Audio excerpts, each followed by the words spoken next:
on a, c'est vrai, un décalage important entre, d'une part, une législation du travail en particulier, qui s'impose à nous tous, voilà, et qui est celle qui vient d'une certaine manière protéger, par exemple les apprentis en l'occurrence, d'un certain nombre de risques professionnels, ou bien qui vient protéger les non-salariés aussi eux-mêmes, puisque je rappelle qu'il y a 100 accidents mortels par an. On a parlé du suicide, hein, il y a 150 décès par an par suicide en France.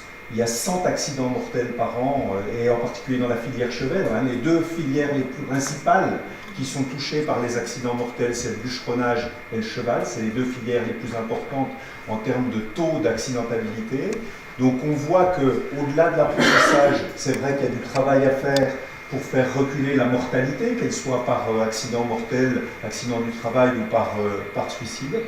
Et à la fois, une vraie difficulté parce que vous êtes des indépendants, et foncièrement vous êtes des indépendants, et que d'une certaine manière, tout regard porté, parce que dans les fermes, il y a des inséminateurs, il y a des contrôleurs, il y a des peseurs, il y a des gens qui sont en coopérative d'approvisionnement qui viennent livrer et qui sont susceptibles d'avoir des accidents mortels. Moi, j'ai vu des exploitants agricoles pleurer en tant que président de COP parce qu'il y avait eu un accident alors qu'ils avaient délégué à une entreprise de plomberie une activité, et donc s'effondrer parce qu'ils ont été condamnés pour ça, hein, je veux dire, condamnés alors qu'ils sont présidents de COP et que c'est une entreprise qui vient intervenir à la COP. J'ai vu des accidents, un accident mortel au moins qui m'est présent à l'esprit, pour la coopérative d'approvisionnement qui est Pontoise maintenant, où il y avait un gars qui était passé à travers un plafond en faisant en livrant des graines. Et l'exploitant agricole, là aussi, avait été condamné. Donc, il y a d'un côté des contrôles qui sont très difficiles à comprendre quand on est un indépendant, il y a une législation du travail, et puis il y a des gens qui appliquent cette législation du travail.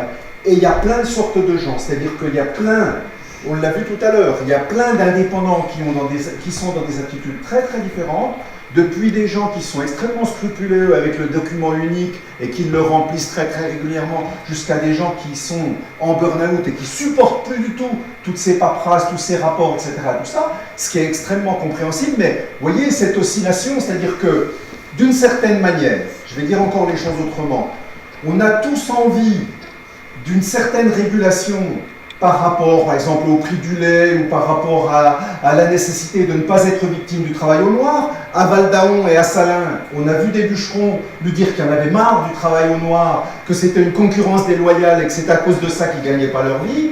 Et quand on met en œuvre un certain nombre de contrôles, ben, ils sont aussi incompréhensibles par les indépendants. Vous voyez ce que je veux dire? C'est-à-dire qu'on est dans un monde complexe. Ça ne répond pas à votre question, mais ce que je veux dire, c'est ça qui est difficile. C'est-à-dire que d'un côté, on a besoin, entre guillemets, qu'il y ait un peu des gendarmes. On ne peut pas avoir de prime pack si on n'est pas un peu contrôlé par rapport à des photos, par rapport à des choses comme ça. Et d'un autre côté, on n'a surtout pas envie d'en avoir parce qu'on est des indépendants et qu'on n'a pas envie d'en avoir.